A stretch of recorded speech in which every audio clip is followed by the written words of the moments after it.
स्वाधीनता मिली, जवाहरलाल नेहरू देश के पहले प्रधानमंत्री बने, बाद में इंदिरा गांधी जी प्रधानमंत्री बनी, उनके बाद राजीव गांधी जी बने, फिर सोनिया जी और राजीव जी के नेतृत्व में, राहुल जी के नेतृत्व में मनमोहन सिंह जी बने। हमारे 75 साल हमारे स्वाधीनता को हुए हैं। 60 साल कांग्रेस पार्टी को सरकार चलाने का मौका भारत की जनता ने दिया। जब बैल जोड़ी थी तब बैल जोड़ी पर ठप्पे मारे, जब गाय बछड़ा था तो गाय बछड़े पर ठप्पे मारे, फिर पंजा आया, पंजा को वोट दिया। कभी 20 कलमी, कभी 40 कलमी, कभी 5 कलमी कार्यक्रमों की घोषणा होती रही। गरीबी हटाओ का नारा हुआ, पर गरीबों की गरीबी दूर नहीं हुई। बहनों और भाइयों, देश के विकास के लिए हमारे यहां 2 क्षेत्र बहुत महत्वपूर्ण है। एक उद्योग क्षेत्र है और दूसरी हमारी खेती है, कृषि क्षेत्र है। अगर उद्योग क्षेत्र को अगर बढ़ावा देना है तो हमारे लिए यह आवश्यक होता है कि water, power, transport and communication, पानी चाहिए, बिजली चाहिए, कम्युनिकेशन की साधन चाहिए और रोड चाहिए। उसके बिना कोई उद्योग नहीं आता और उद्योग आए बिना कोई रोजगार नहीं मिलता। दूसरा क्षेत्र हमारे कृषि का क्षेत्र है। मैं भी किसान हूं, मेरे क्षेत्र में 3 चीनी मिलें चलाता हूं, पर आज कृषि क्षेत्र की भी स्थिति में 60 साल कांग्रेस पार्टी को मिले पर कोई बहुत ज्यादा फर्क नहीं आया। आज देश में 1947 में 90% आबादी गांव में रहती थी, पर आज की स्थिति ऐसी है कि केवल 60% आबादी गांव में रहती है। ये 30% लोग अपने गांव को, अपने घर को छोड़कर मुंबई, दिल्ली, बेंगलोर, चेन्नई, कलकत्ता, चंडीगढ़ अपना गांव छोड़कर शहर में चले गए।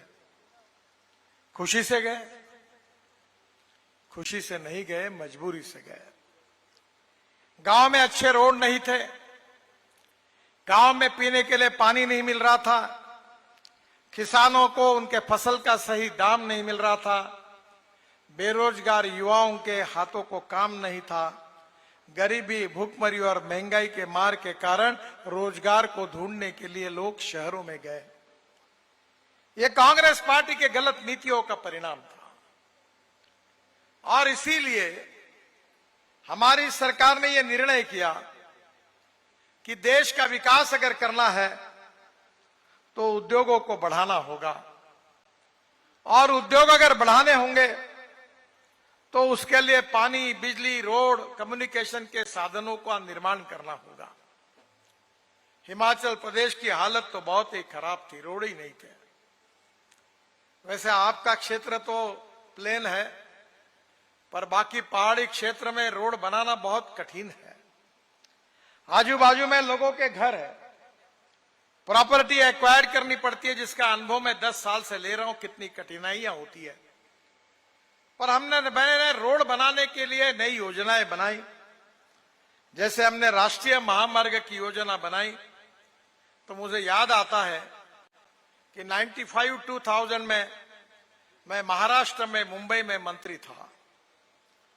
मुंबई में मैंने 55 उड्डान पुल बनाए और आप जो टीवी पर देखते समुद्र में वर्ली बांद्रा सीलिंग प्रोजेक्ट, वो भी बनाने का सौभाग्य मुझे मिला। मुंबई पुणे एक्सप्रेस हाईवे बनाने का मौका मिला। तब अटल बिहारी वाजपेयी जी ने मुझे दिल्ली बुलाया और दिल्ली बुलाकर मुझे उन्होंने आदेश दिया कि आपने शहर में तो काम किया है, पर आप गांव को जोड़ने वाली योजना आप तैयार करो। मेरे अध्यक्षता में एक कमेटी तैयार की गई। 3 महीने मैंने उस कमेटी में काम किया और अटल बिहारी वाजपेयी जब प्रधानमंत्री थे, उनको रिपोर्ट मैंने सौंपा। 15 दिन के अंदर उसकी घोषणा हुई और उस योजना का नाम था प्रधानमंत्री ग्राम सड़क योजना। देश के इतिहास में पहली बार गांवों को मजबूत सड़कों से जोड़ने का काम हिंदुस्तान के इतिहास में किसी व्यक्ति ने किया है तो उसका नाम अटल बिहारी वाजपेयी है। यह मैं गौरव के साथ कह सकता हूं। 6.5 लाख गांवों में से 4.5 लाख गांवों में मजबूत रास्ते बने। बहनों और भाइयों, हिमाचल प्रदेश में सबसे इंपॉर्टेंट क्षेत्र क्या है? सबसे इंपॉर्टेंट है पर्यटन। हिमाचल प्रदेश के लोगों का रोजगार जो मिलता है वो पर्यटन करने के लिए जो लोग आते हैं उनके कारण मिलता है। यहां रेलवे आ नहीं सकती, पहाड़ थे, और इसलिए स्वाभाविक रूप से रोड के ऊपर सब लोग डिपेंड होते थे। पहली बार हमने हिमाचल प्रदेश में अनेक रोड बनाए जिसका उल्लेख मैं करूंगा नहीं। 900 करोड़ का अभी जो लठियानी मंदली पुल की बात हुई, ये एक ही पुल 900 करोड़ का है जो भारत सरकार की ओर से मंजूर हुआ है, और ये चुनाव समाप्त होने के बाद उसका काम शुरू हो जाएगा, ये भी विश्वास मैं आपको देता हूं।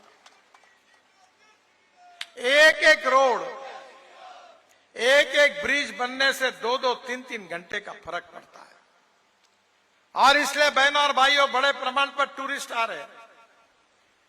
हम एक ऐसे नए नए रोड बना रहे, हिमाचल प्रदेश में टनल बना रहे, 20,000 करोड़ की टनल बना रहे। आपको पता होगा कि मनाली से रोहतांग पास जाने के लिए 3.5 घंटे लगते थे। अभी अटल टनल बनी है, हम केवल 8 मिनट में चले जाते हैं। वहां से निकलने के बाद लद्दाख लेह तक हम 8 टनल बना रहे हैं। लद्दाख लेह के बाद आगे हमने झोजिला टनल, जो आशिया की सबसे बड़ी टनल है, जिसकी कीमत 12,000 करोड़ रुपए थी, वो केवल हमने 5,500 करोड़ में उसका काम दिया, पैसा बचाया।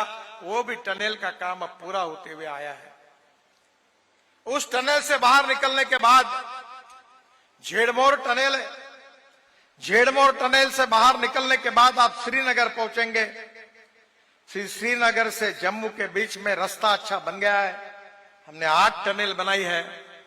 और कटरा के नजदीक से दिल्ली कटरा एक्सप्रेस हाईवे को आप जुड़ जाएंगे तो कटरा से 6 घंटे में अमृतसर से दिल्ली तक आप पहुंच जाएंगे।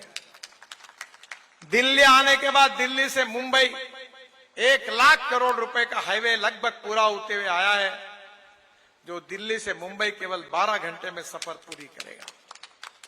और वहीं से सूरत तक आप आएंगे तो सूरत में हमने नया ग्रीन हाईवे बनाया है। सूरत से नासिक, नासिक से अहमदनगर, अहमदनगर से सोलापुर, सोलापुर से करनूल, और करनूल से हैदराबाद, चेन्नई, बेंगलोर, कन्याकुमारी, कोचीन, त्रिवेंद्रम, पूरे साउथ इंडिया को जोड़ दिया है। कश्मीर से कन्याकुमारी तक, मनाली से लेकर कन्याकुमारी तक पूरा हाईवे बन गया है। थोड़े थोड़े काम केवल बाकी है। आज सही बार कश्मीर से कन्याकुमारी एक्सिस कंट्रोल रोड से आप जा सकते हैं। यही हमारी सरकार की उपलब्धि है। मैं हिमाचल प्रदेश में 16,000 करोड़ की करीब 28 रोपवे केबल कार बना रहा हूं। बिजली महादेव के रोपवे को हमने मंजूरी दे दी है और चुनाव के बाद उसका काम शुरू हो जाएगा। पहाड़ी क्षेत्र में ऊपर जाने के लिए बहुत तकलीफ होती है। अभी तो हमने ऐसी टेक्नोलॉजी लाई है कि जो पहाड़ी पर जो एप्पल तैयार होगा वो ड्रोन में डालकर नीचे आएगा, और दवाइयां और कुछ महत्वपूर्ण चीजें ड्रोन में उड़कर ऊपर जाएगी। ये नई रचना हमने की है। बहनों और भाइयों, मुझे विश्वास है कि हिमाचल प्रदेश में विशेष रूप से मैं वाटर रिसोर्सेस मंत्री था। लखवाड़ बहुउद्देशीय परियोजना 6,000 करोड़ की, रेणुका जी बांध परियोजना 4,600 करोड़ की, किशाव बांध परियोजना 11,600 करोड़ की, ये 3 परियोजना को हमने मंजूरी दी। और मुझे खुशी है कि इन योजनाओं के कारण हिमाचल प्रदेश को 370 मेगावाट बिजली मिलेगी, जिससे हिमाचल की सरकार का इनकम बढ़ेगा और करीब हिमाचल को 7,000 करोड़ लीटर पानी सिंचाई और पीने के लिए मिलेगा। बहनों और भाइयों, रोपवे, केबल कार, अच्छे रोड, पानी की व्यवस्था, बिजली, 5 स्टार होटल बन रहे हैं, रिसोर्ट बन रहे हैं। पूरे विश्व से, दुनिया से टूरिस्ट हिमाचल प्रदेश में आ रहे हैं और टूरिज्म में जो इन्वेस्टमेंट होती है उससे 49% इन्वेस्टमेंट से रोजगार निर्माण होता है।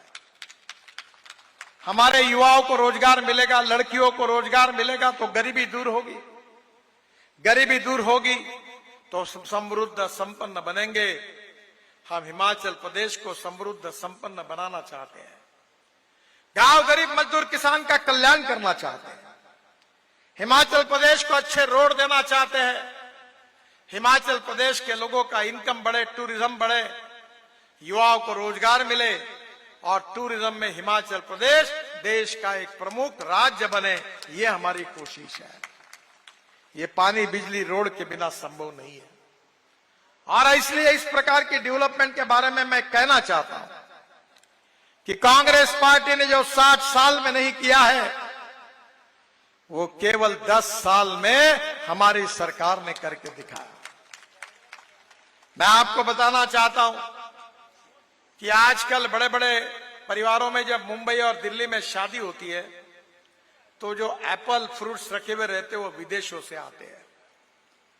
हमारे कृषि विभाग ने नई नर्सरी खोली है, सीड और प्लांट में संशोधन करके नए नए क्वालिटी ला रहे हैं ताकि हमारा एप्पल विश्व में एक्सपोर्ट हो, हमारे किसानों को अच्छे भाव मिले, एग्रीकल्चर प्रोसेसिंग इंडस्ट्री शुरू हो जाए।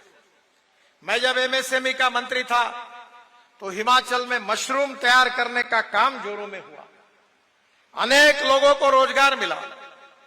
यहाँ के परिस्थिति का अध्ययन करते हुए मशरूम से यहाँ एक्सपोर्ट शुरू हो गया। मुझे विश्वास है कि हिमाचल प्रदेश में अच्छे अच्छे एजुकेशनल इंस्टीट्यूशंस हैं। पढ़ाई के लिए लड़के हमारे देश के बाहर से, दुनिया के कोने कोने से आते हैं।